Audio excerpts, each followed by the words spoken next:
The limping, widowed Apache woman was shunned, until a cowboy made her happy every night. She moved through life with the kind of confidence that drew people to her. Her husband, Takoda, had loved her deeply, and together they had been inseparable. Their home was modest but filled with warmth, laughter, and the simple joys of life. The children of the village adored her, often running to her side whenever she stepped outside, eager to hear the tales she would tell from the old times. Her hands, skilled and steady, had sewn blankets, mended clothes, and prepared meals that were remembered by all who tasted them. Nakamis had been a pillar of her community, respected for both her spirit and her skill. But life, as it often does, had a way of changing even the strongest paths. One bitter winter, tragedy struck in a way that no one could have foreseen. Takoda, her husband and companion in all things, had gone out one morning to check on the animals during a heavy snowstorm. The cold was fierce, and the wind cut through the village with a sharpness that seemed to pierce the very soul. Hours passed, and Takoda did not return. Nakamis, worried and anxious, gathered her strength and ventured into the biting cold, calling his name into the empty, snow-covered fields. Her heart raced, fear growing heavier with every step. By the time she reached the ridge where he had been seen last, it was too late. Takoda lay motionless, a victim of the storm and an unlucky twist of fate. The grief that struck Nakamis in that moment was unlike anything she had ever known. The warmth of her life had been taken from her, leaving only an icy void where love had once lived. In the weeks that followed, Nakamis struggled to move through her days. She could hardly bear to look at the empty spaces in her home, where Takoda's presence had once been so strong. Then, in a cruel turn, she suffered another misfortune. While trying to carry water from the nearby stream, she slipped on a hidden patch of ice, her leg twisting in a way that made her fall hard to the ground. The pain was sharp and immediate, and when she tried to stand, she realized she could not put weight on her leg. The village healer came and tended to her, but the damage was permanent. Nakamis would walk with a limp for the rest of her life. The once strong and lively woman now moved cautiously, every step a reminder of the fragility of her world. The combination of grief and physical limitation soon began to shape her existence in ways she had never imagined. The villagers, who had once welcomed her warmly, began to avoid her. Children no longer ran to her side, their laughter replaced with hesitant glances. Even friends who had known her since childhood offered little comfort, unsure how to approach a woman who had suffered so much. Whispers followed her wherever she went. They called her unlucky, a woman whose misfortune seemed to linger around her like a shadow. In a culture that valued strength and resilience, Nakamis's limp and widowhood made her an object of pity, or worse, suspicion. Nakamis did not let the village's whispers define her, though it was hard not to feel the sting of their judgment. She retreated to the edge of the village, to a small, weathered home she had once shared with Takoda. She tended to her garden, carefully coaxing life from the soil despite the chill that often hung in the air. She fed the few animals she had left, their soft eyes offering her companionship when human warmth seemed distant. Each day, she reminded herself to carry on, to find purpose in the small tasks that filled her hours. Yet, as night fell, the loneliness pressed against her heart with an almost physical weight. The silence of her home was deafening, and the darkness seemed to echo with the absence of her husband's voice. Even though she was alone, Nakamis found ways to maintain her dignity.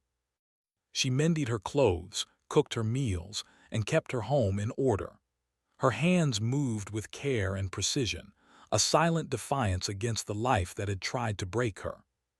She remembered the stories her mother had told her about the strength of Apache women, and she clung to that memory as a source of courage. "Life is never simple," her mother had said. "But you must keep moving, even when your heart aches." Nakamis repeated these words to herself each morning, hoping they would carry her through the long, lonely days. The villagers' avoidance did not stop her from venturing out entirely. She would visit the small market in the center of the village, moving slowly and carefully to avoid falling. She would nod politely to those she passed, offering a small smile even when none were returned. The stares and whispers followed her, but Nakamis refused to let them take away her sense of self. In quiet moments, she would sit by the river, letting the flowing water wash over her thoughts. She spoke softly to herself and to Takoda, as though he were still there to hear her words. The river became a confidant, listening to her fears, her memories, and the small sparks of hope she still clung to. At times, she allowed herself brief moments of remembering the life she had once known.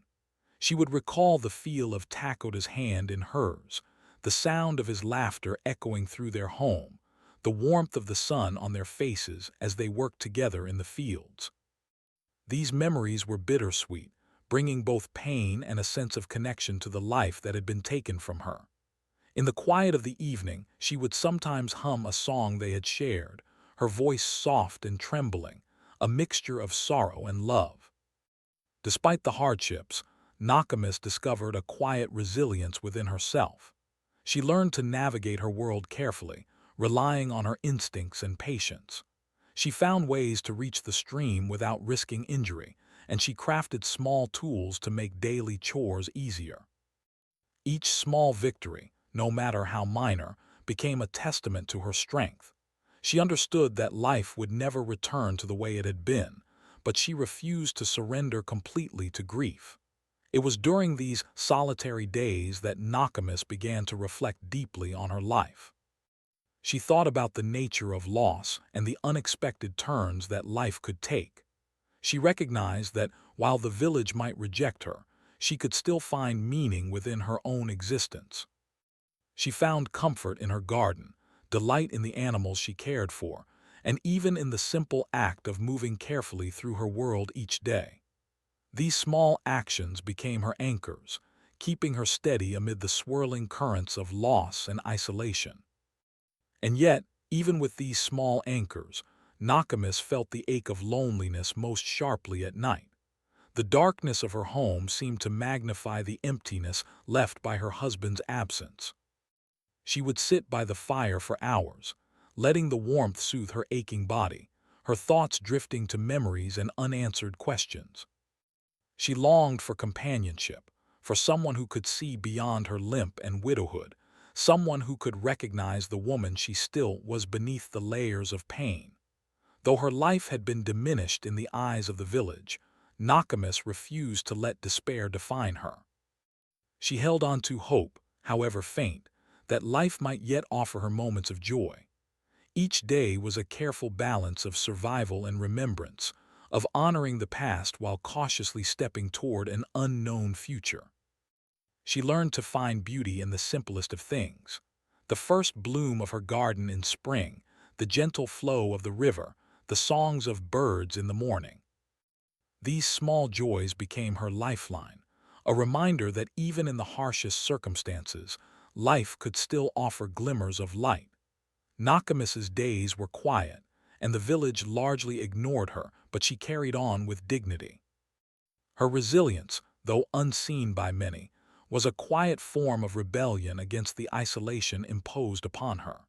She refused to allow grief and injury to erase her identity or her strength.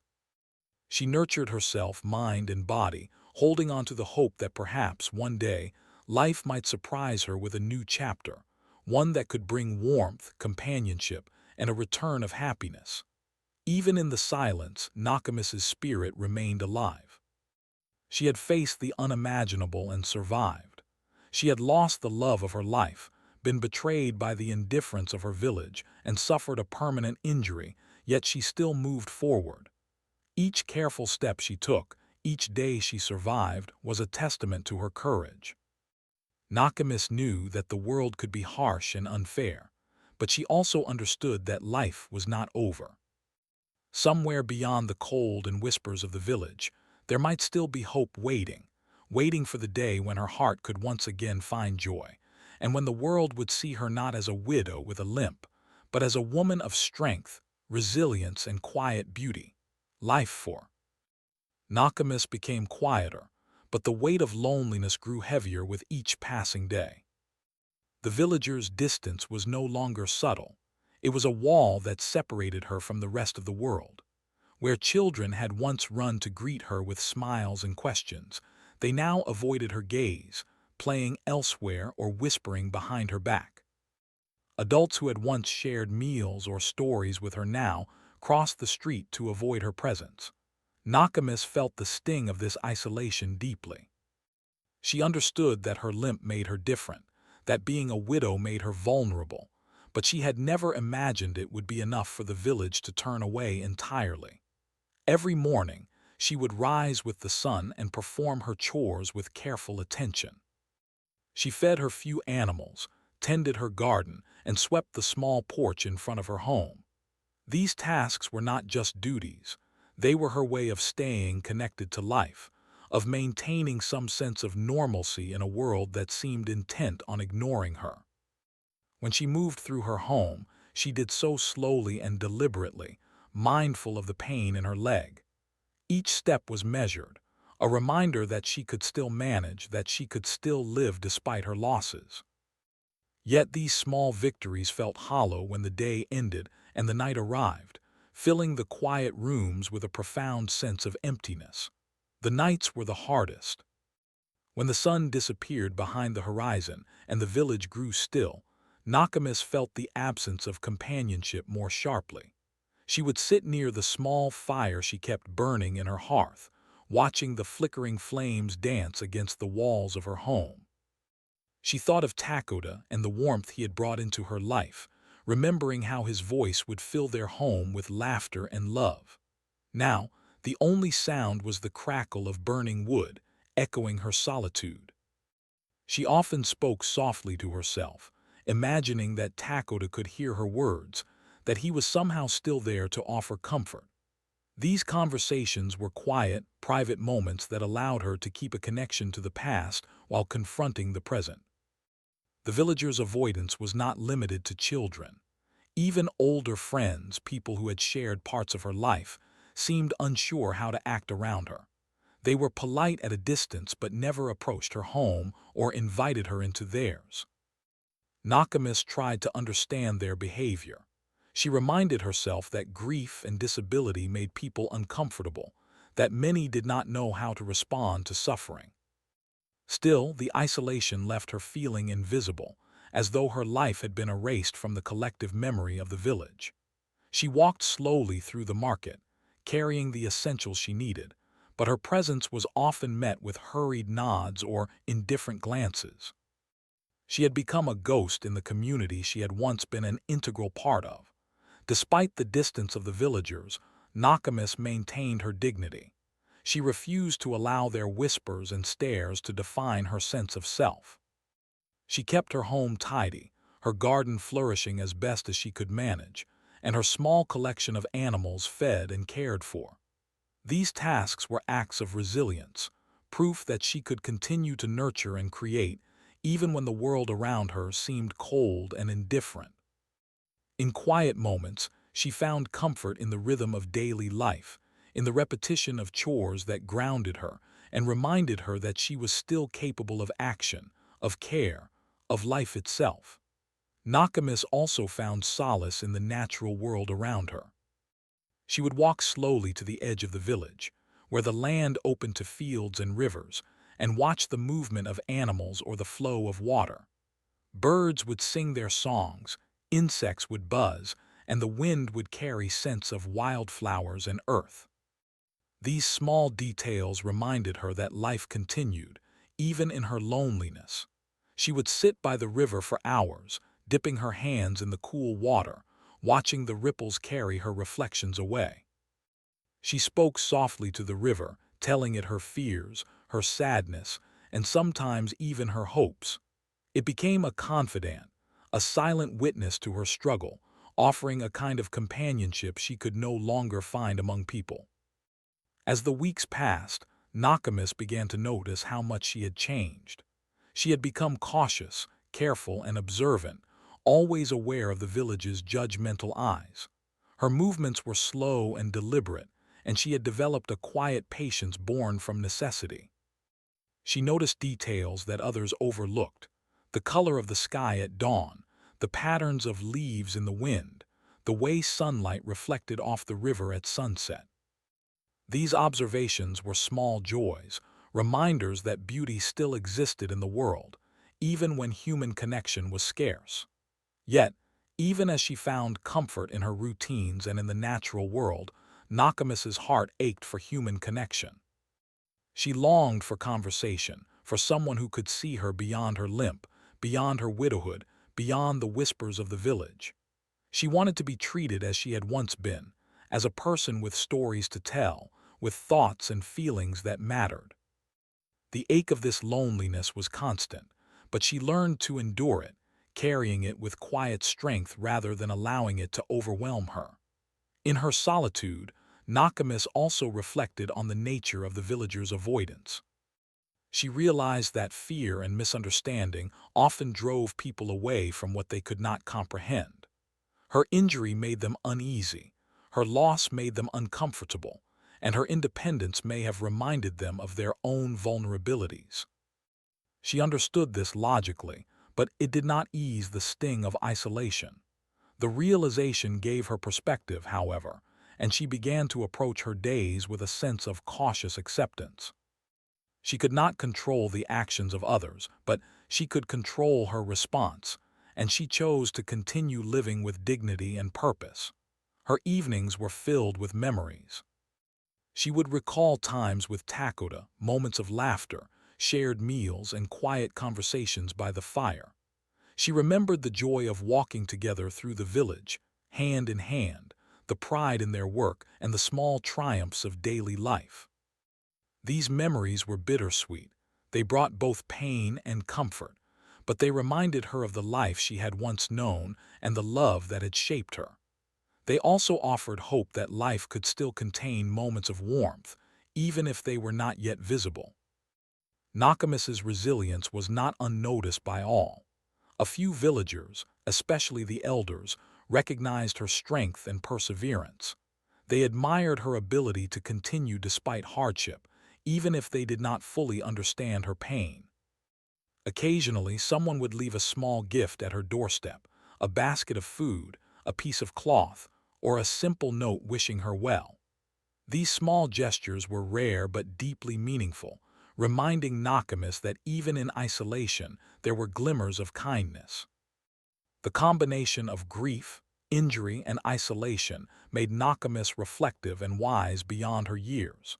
She learned to listen to herself, to understand her needs and emotions in ways that the villagers did not see. She discovered that she could find contentment in small victories, that joy could exist even in solitude, and that strength was not only physical but also emotional and mental. Her life had changed in ways she could not have anticipated, but she adapted, finding ways to continue moving forward despite the odds. Still, the nights remained a challenge. Darkness magnified the absence of companionship, and Nakamis often felt the weight of silence pressing down on her. She would sit near her small fire, staring into the flames, letting her mind wander through memories and imagined conversations. She imagined Takoda's voice, his laugh, his gentle reassurances, and for a brief moment, it was as if he were there beside her. These moments were fleeting but precious, keeping her heart connected to the love she had lost and the hope that love might one day return in another form. Nakamis's journey during this time was not just about surviving. It was about learning to live in a world that had changed irrevocably. She learned patience, endurance, and the quiet power of hope. She discovered that even in the absence of human companionship, life could still offer moments of beauty, reflection, and meaning. Her days were filled with chores and memories, her nights with reflection and longing, and through it all, she held onto a sense of self that the village's whispers could not erase. And so, life continued in a rhythm of quiet perseverance. Nakamis remained at the edge of the village, tending her garden, caring for her animals, and observing the world around her. The villagers largely ignored her, but she continued to live with dignity and grace. She learned to find joy in small details, to celebrate minor victories, and to hold on to hope that the future might bring companionship, understanding, and perhaps even love once again. Her world was smaller than it had once been, but it was not empty. It was filled with resilience, reflection, and the quiet promise that life could still surprise her in ways she could not yet imagine. Life had grown predictable for Nakamis, measured in quiet routines and careful steps. Each day was a repetition of tending her garden, feeding her animals, and managing small chores within her home. The village remained distant, their whispers a constant echo that reminded her she was not fully accepted. Yet amid this isolation, a subtle thread of hope lingered in her heart, fragile and almost hidden, waiting for something, or someone, to awaken it. That someone arrived unexpectedly one late afternoon when a stranger entered the village. He was a cowboy, tall and rugged, with eyes that carried the depth of open skies and a gentleness that softened his otherwise rough appearance. His name was Samson, and he traveled from town to town, offering his help wherever it was needed.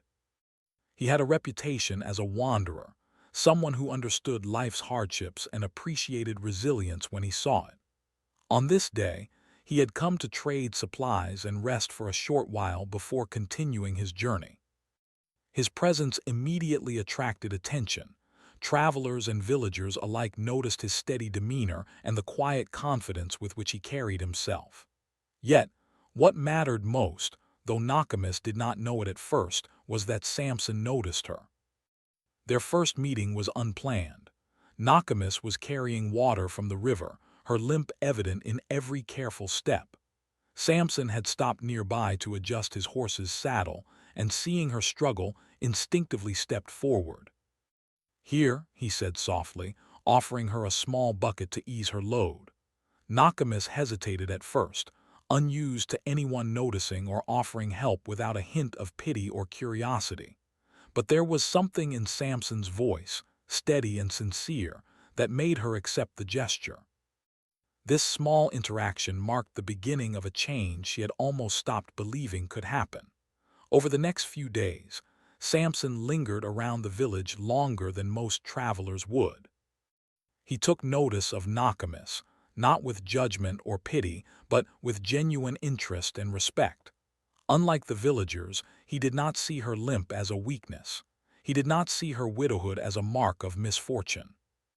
Instead, he recognized the quiet strength in her, the endurance that had allowed her to survive both loss and injury. He observed the way she moved carefully, tending to her garden, interacting with the few villagers who remained polite enough to speak to her, and managing her home with skill and precision. In every small act, he saw courage. For Nakamis, Samson's presence was unusual, almost bewildering. She had grown so accustomed to being avoided that someone noticing her in a kind and respectful way felt almost like a dream. At first, she was cautious, unsure whether to trust him. Many years of whispers, avoidance, and isolation had taught her that attention from others often carried hidden motives. But Samson's consistency and calm manner slowly broke down her barriers.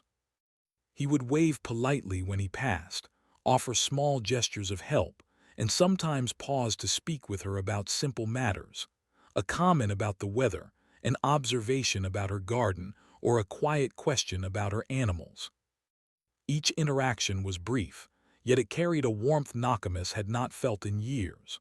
One afternoon, Samson helped Nakamis carry firewood into her home. He laughed softly when he noticed her careful, measured steps, and she found herself smiling despite her initial discomfort.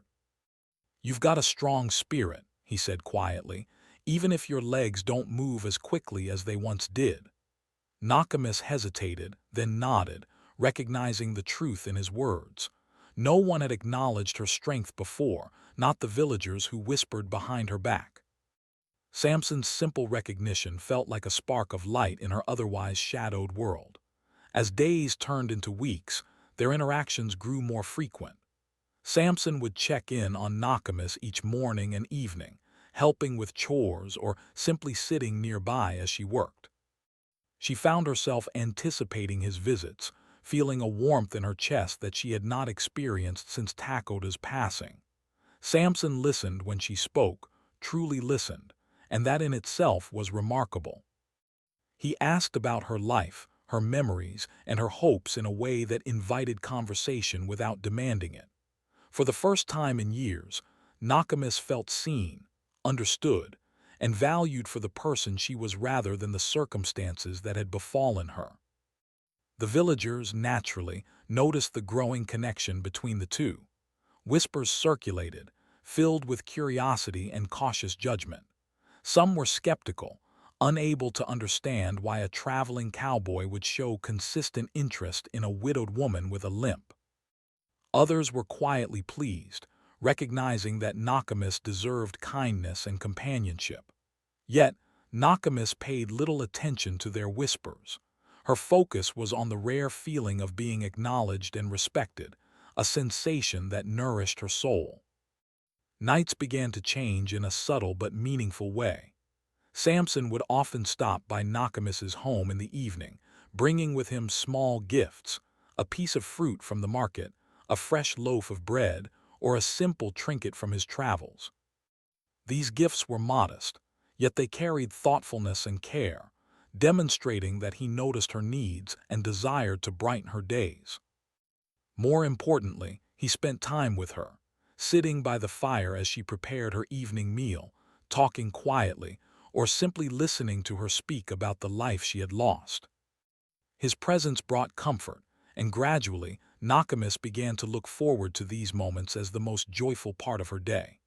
There was a slow unfolding of trust between them.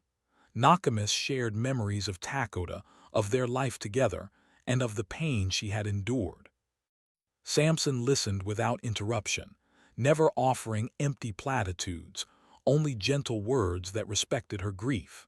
He did not try to replace her past but acknowledged it, honoring her experiences while allowing space for a new connection to form. Through this patient attentiveness, Nakamis began to see the possibility of happiness again, a happiness that did not erase her past but built upon it. Samson's influence extended beyond companionship. He encouraged Nakamis to engage more with the village, offering support when she ventured to the market or needed assistance with heavier chores. He subtly challenged her to reclaim confidence in herself, reminding her that her limp did not define her and that she still possessed skills, knowledge, and strength that were valuable.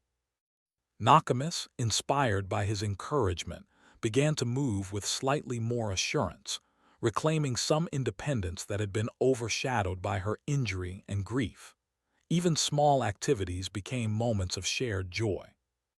Samson would sometimes help her repair fences, gather firewood, or mend simple tools, turning ordinary tasks into opportunities for conversation and laughter. Nakamis found herself smiling more often, the sound of her laughter returning gradually after years of silence. Each evening, as Samson departed for his temporary lodging in the village, she felt a pang of anticipation for the next day, a feeling she had not experienced since her life had been shattered. This growing bond, rooted in respect, kindness, and patience, became a source of hope she had almost forgotten could exist. As the bond deepened, Nakamis began to reflect on the change she felt within herself. The despair that had dominated her days slowly loosened its grip, replaced by a quiet excitement and anticipation for the moments shared with Samson. She realized that her life could hold more than survival, that joy and companionship were still possible even after immense loss. The mere presence of someone who saw her as she truly was, strong, capable, and deserving of care, rekindled a light she thought had been extinguished long ago. Nakamis and Samson's connection did not happen overnight. It was built slowly, through consistent acts of kindness, genuine conversation, and shared experiences. There was no rush, no pressure, only the natural development of trust and understanding. This gradual unfolding allowed Nakamis to heal emotionally while remaining grounded in the reality of her life. Each step forward, no matter how small, was meaningful, and each shared moment added to the foundation of a new bond.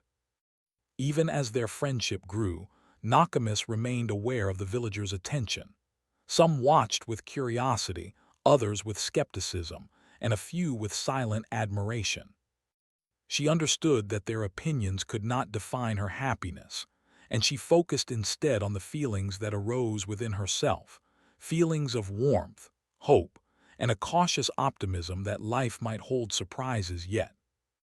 Samson's presence proved that even in a world that had once seemed harsh and unyielding, connection and kindness were possible. By the end of the weeks that followed Samson's arrival, Nakamis's life had begun to shift in ways she had not expected.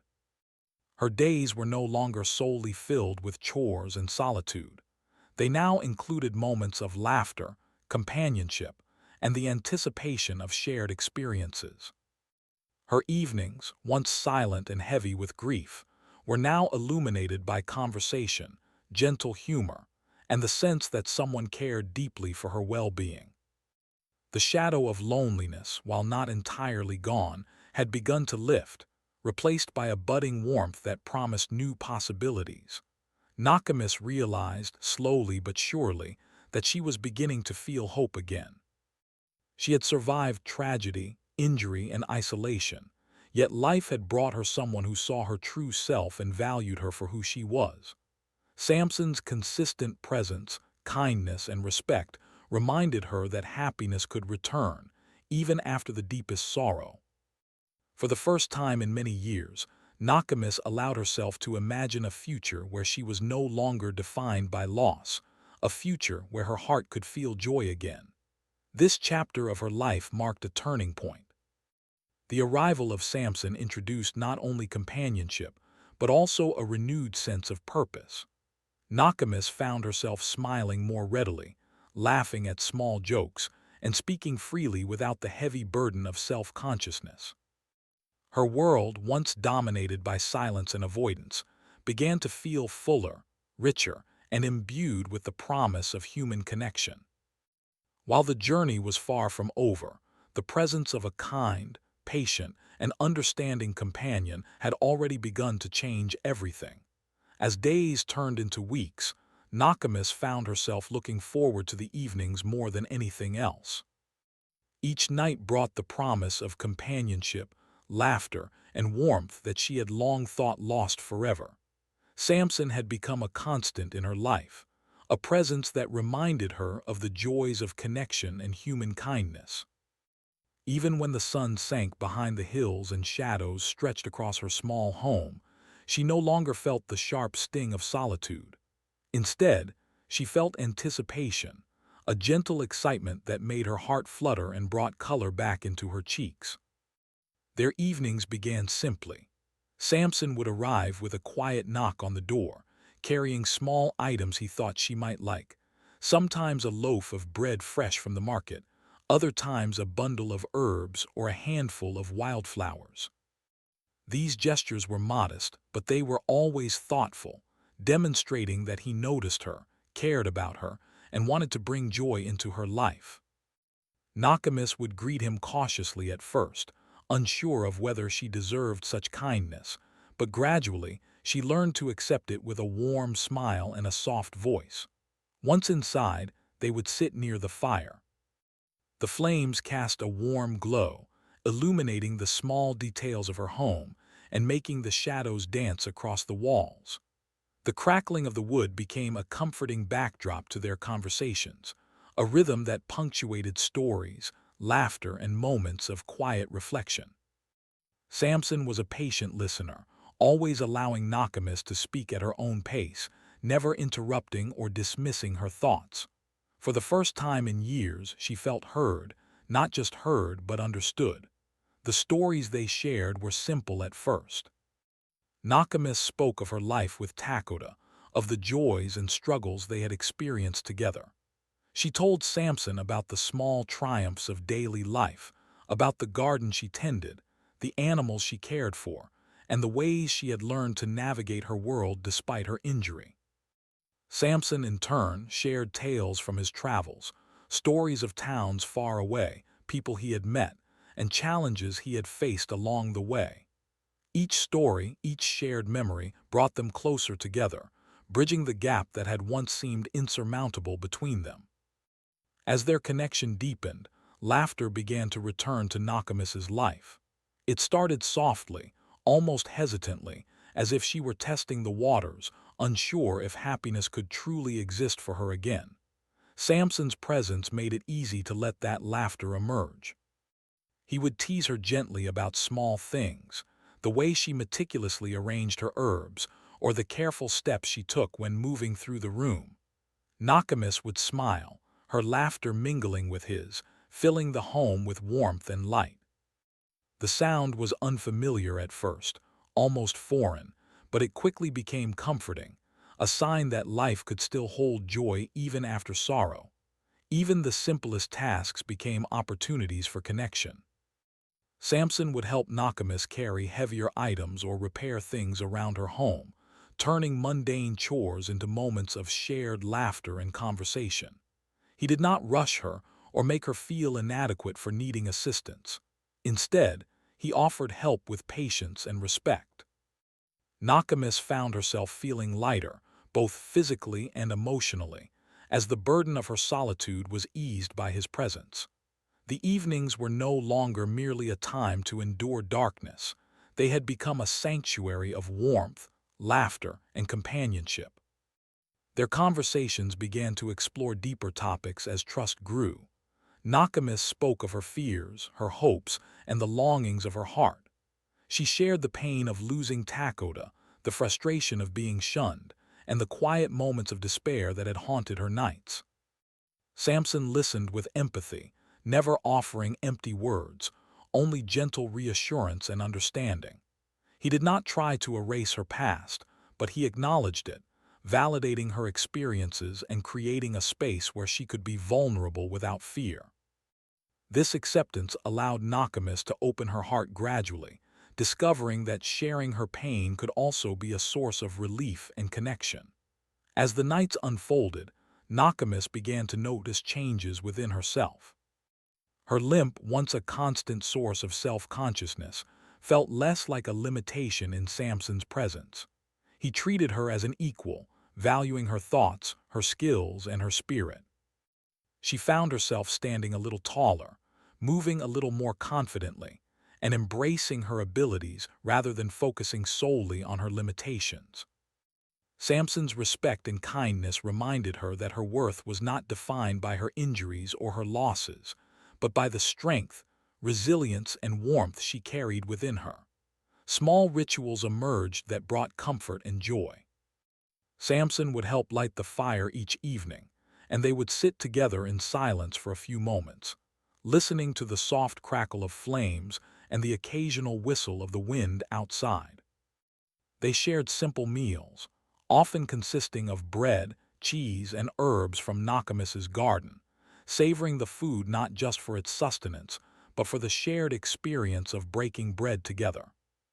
These moments, while ordinary to an outside observer, became extraordinary for Nakamis, representing a return to human connection, laughter, and companionship. Physical proximity, though careful and respectful, added another layer to their bond. Samson would sometimes place a reassuring hand on her shoulder, or guide her gently when she moved through the room. These small touches were never invasive or forceful. Instead, they were affirmations of presence and care, subtle ways of saying, "I am here and I see you." Nakamis, who had been accustomed to isolation and avoidance, felt a warmth in her chest that she had not known in years.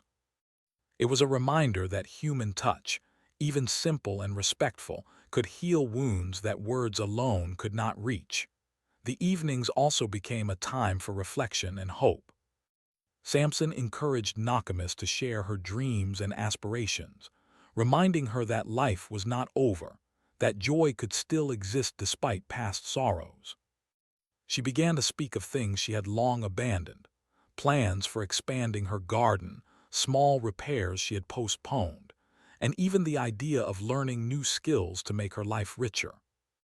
Samson supported these ideas wholeheartedly, offering assistance when needed, but always encouraging her independence and creativity. This balance of support and respect allowed Nakamis to regain a sense of agency and confidence that she had lost over the years. The presence of another person who valued her for who she truly was had a transformative effect on Nakamis. Her mind, once clouded with grief and loneliness, began to clear, allowing space for hope, joy, and the possibility of love. The nights that had previously been filled with silence and longing were now alive with conversation, laughter, and shared experiences. Nakamis felt a sense of renewal, a quiet yet profound understanding that happiness could be reclaimed, even after immense loss. Their bond grew stronger not just through conversation, but also through shared experiences in the natural world. Samson would accompany Nakamis on slow walks through the fields, helping her navigate uneven terrain while pointing out wildflowers or noting the movement of animals. These excursions, while modest in scope, provided moments of discovery and shared wonder. Nakamis began to see her surroundings with fresh eyes, noticing beauty she had long overlooked and feeling gratitude for the simple pleasures of life. Samson's companionship turned everyday activities into meaningful adventures, enriching her life in ways she had not thought possible. Trust deepened as well. Nakamis found herself confiding in Samson about thoughts and fears she had never shared with anyone. She spoke of the nights filled with loneliness, the whispers of villagers that had once haunted her, and the pain of being shunned. Samson did not judge. He did not offer unsolicited solutions. He simply listened, providing empathy and validation. This trust created a bond that was not dependent solely on words or actions, but on the mutual recognition of each other's humanity and the desire to offer care and understanding. Even humor began to return to Nakamis's life. She and Samson would play small, gentle games of teasing and light-hearted jokes, sharing laughter that felt as healing as it was genuine. The sound of her laughter, once a rare occurrence, now filled her home with warmth, echoing off the walls and mingling with the crackle of the fire. Each evening, she discovered that joy could exist alongside grief, that happiness was not a betrayal of the past, but a continuation of life's possibilities. By the time the night grew late and Samson would prepare to leave, Nakamis felt a quiet contentment she had not known for years. Her home, once a place of silence and solitude, had become a sanctuary of warmth, laughter, and emotional connection. The darkness no longer felt oppressive. Instead, it was a backdrop for the growing bond that filled her heart with hope. She looked forward to each new evening, anticipating the moments they would share and the gentle reassurance of companionship that made life feel vibrant once again. These nights together became a cornerstone of Nakamis's renewed sense of self. She realized that happiness could exist even after loss, that trust could be rebuilt, and that human connection could heal wounds left by grief and isolation. Samson's consistent presence, patience, and kindness allowed her to reclaim not only her sense of joy, but also her confidence, her dignity, and her belief in the possibility of love. For the first time in many years, Nakamis felt whole again, her spirit nourished by the gentle, unwavering care of someone who truly saw her. With time, Nakamis's life transformed in ways she had long thought impossible. The evenings she once spent in solitude and quiet sorrow had become the most cherished part of her days. Samson's presence, gentle and constant, had brought warmth and laughter back into her home. The small cabin at the edge of the village, once silent and shadowed, now felt alive with companionship and light. Nakamis had grown to anticipate these evenings, finding joy not just in his words or actions, but in the simple certainty that she was no longer alone. The bond between them continued to deepen. Samson never rushed or pressured her. He allowed their friendship, and eventually their love to grow naturally, patiently, and with respect. Each conversation, each shared meal, each quiet moment by the fire strengthened the trust and understanding that had begun weeks ago. Nakamis found herself sharing more of her heart than she had in years, speaking openly of hopes she had long buried, of dreams she thought were impossible, and even of the fears she carried from the past. Samson listened, never judging, always encouraging and always present. Her days became brighter and more meaningful. The garden she had tended alone now felt fuller with Samson's occasional assistance and his gentle enthusiasm. He marveled at the way she nurtured life from the soil, and his admiration reminded her of her own worth. Together they would plant seeds, water the young shoots, and watch the growth of life unfold under their care. Each small success in the garden felt symbolic of their growing relationship, fragile at first, requiring care and patience, but with the potential to blossom into something beautiful. Even the villagers began to notice the change. At first, their reactions were hesitant. Whispers and cautious glances followed Nakamis wherever she went. Some were skeptical, unsure whether a wandering cowboy's attention could truly bring lasting happiness to a widowed woman. Others, especially the elders, observed with quiet approval, recognizing that Nakamis had earned this companionship through years of resilience and patience. Gradually, the villagers began to see her differently. The woman they had once shunned for her injury and widowhood now carried herself with confidence, warmth, and a renewed sense of joy that was undeniable. Samson's impact extended beyond Nakamis herself. He encouraged her to engage more openly with the village, to share her skills and knowledge, and to take part in small community activities. She began helping other villagers with minor tasks, offering advice on gardening, animal care, and household repairs. The very skills that had once been taken for granted became a source of respect and admiration. People began to approach her again, seeking her guidance and valuing her insights. The same village that had once whispered behind her back now looked upon her with appreciation, albeit slowly and cautiously. The nights remained the most special part of her life. Each evening, Samson would come to her home, and together they would sit by the fire, sharing stories, laughter, and dreams. Nakamis had learned to relax in his presence, no longer weighed down by self-consciousness or fear. She felt safe, understood, and valued. Samson's gentle humor and thoughtful gestures continued to nurture her spirit. He would tell tales of his travels, his voice steady and soothing, drawing her into worlds she had never seen. In return, Nakamis shared memories of her life, of Takoda, and of her journey through grief and hardship. These exchanges were not merely conversation, they were bridges, connecting hearts and souls in ways that words alone could not fully capture. Love began to bloom quietly between them. It was not rushed or forced. It was patient, tender, and deeply rooted in mutual respect. Samson admired Nakamis not for her past, nor for the hardships she had endured, but for who she was in the present, strong, thoughtful, and resilient. Nakamis, in turn, found herself drawn to his steady presence, his kindness, and the genuine way he saw her. The feelings that had once seemed impossible returned gradually, a warmth in her chest that grew each evening, each shared smile, and each gentle touch. Their connection also brought healing. Nakamis had spent years carrying the weight of grief and loneliness, but Samson's companionship allowed her to release some of that burden. She laughed more freely, spoke with confidence, and even began to imagine a future filled with possibility rather than shadowed by sorrow. Her limp, once a source of shame, became a simple part of her life that did not define her.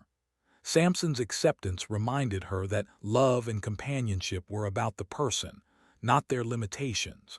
Small rituals became cherished symbols of their relationship. Samson would help light the fire each evening. They would share simple meals, and they often walked slowly together through the fields near her home. These walks, filled with observation of the natural world and quiet conversation, became sacred moments of connection. They noticed the patterns of the wind through the trees, the songs of birds at dusk, and the changing colors of the sky. These shared experiences reminded Nakamis that beauty existed all around her, and that life's pleasures could be enjoyed once more, hand in hand with someone who truly cared. The villagers gradually adjusted to this new chapter in Nakamis's life. The curiosity and skepticism slowly gave way to admiration. They began to see her not as a shunned widow with a limp, but as a woman who had reclaimed her happiness and dignity. Children, once told to avoid her, now approached with curiosity and respect. Adults who had previously ignored her began to greet her with kindness. Nakamis noticed these changes, not with resentment for the past, but with quiet satisfaction that her resilience and the love she had found had reshaped the way people saw her. In the evenings, their conversations grew deeper, touching on dreams for the future. Samson asked about her hopes, her ideas for expanding her garden, and even her thoughts about life beyond the village. Nakamis, encouraged by his support, spoke of aspirations she had long abandoned, learning new skills, creating beautiful arrangements of herbs and flowers, and perhaps even helping other widows and women in the community who struggled as she once had. Samson encouraged these ideas wholeheartedly, providing both support and freedom, reinforcing her confidence and self-worth.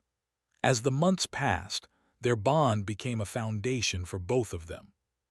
Samson's consistent presence, patience, and respect allowed Nakamis to feel safe in her happiness. She learned that joy did not have to be fleeting, that companionship could be steadfast, and that love could exist even after great loss. The warmth she felt each evening became a permanent part of her life, a reminder that she was seen, valued, and cherished. The night sky became a witness to their growing love. They would often sit outside near the fire, watching stars appear one by one in the deepening sky. Nakamis would speak softly of the past, of dreams she had lost, and Samson would listen, sometimes offering gentle reflections, sometimes sharing his own hopes. In these quiet hours, a profound connection formed, a sense that their lives, both shaped by struggle and resilience, had found harmony together. Nakamis began to feel complete, a feeling she had not known since her youth. Even her physical challenges, the limp that had once isolated her, became a symbol of her strength rather than a mark of weakness. Samson treated her with care, helping when needed but always encouraging her independence. He admired the determination with which she navigated life, her courage in the face of hardship, and her ability to maintain dignity despite years of sorrow. Nakamis, in turn, found renewed pride in her abilities and resilience, recognizing that her experiences had shaped her into the strong, compassionate woman Samson loved. Eventually, their relationship brought not only personal happiness, but also acceptance and recognition from the wider community.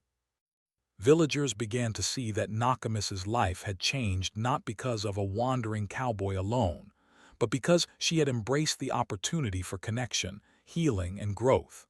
Her laughter, once rare, became a symbol of resilience. Her confidence and warmth inspired others, reminding the village that even in the face of tragedy and hardship, life could offer new beginnings. As Nakamis sat by the fire with Samson one evening, she reflected on the journey that had brought her here. The years of grief, the isolation, and the physical challenges had shaped her, but they had not broken her. Samson's presence had illuminated a path to joy she had once thought closed forever. She realized that happiness was not about erasing the past, but about embracing the present and the possibilities of the future. The love she felt was deep, patient, and enduring, a love that respected her history and celebrated her spirit. In these moments, Nakamis understood that her life had come full circle. From sorrow and isolation, she had moved into a space of companionship, laughter, and shared dreams. Samson had brought not only love but also the reassurance that she could be fully herself and still be cherished. The nights that had once been filled with longing and sadness were now a time of connection, warmth, and contentment. Nakamis felt a peace she had not known in years, a sense that her heart could heal and flourish once more. With each passing day, Nakamis grew more confident and joyful. She smiled freely, laughed often, and embraced her life with renewed energy. Samson remained by her side, a steadfast companion and friend, helping her navigate both small and large challenges. Together, they created a life that honored her past while celebrating the present. Nakamis's heart, once heavy with loss and loneliness, was now filled with love, hope, and the quiet certainty that happiness could endure. And so, the limping widowed woman, once shunned and isolated, found a life filled with joy, companionship, and respect. The cowboy had not only brought happiness into her nights, but had also helped her reclaim confidence, dignity, and the belief that love could be found again. Nakamis's story became one of resilience, hope, and the enduring power of human connection. She had survived hardship and loss, and in doing so had discovered that the heart could heal, the spirit could flourish, and life could once again be filled with warmth, laughter, and love.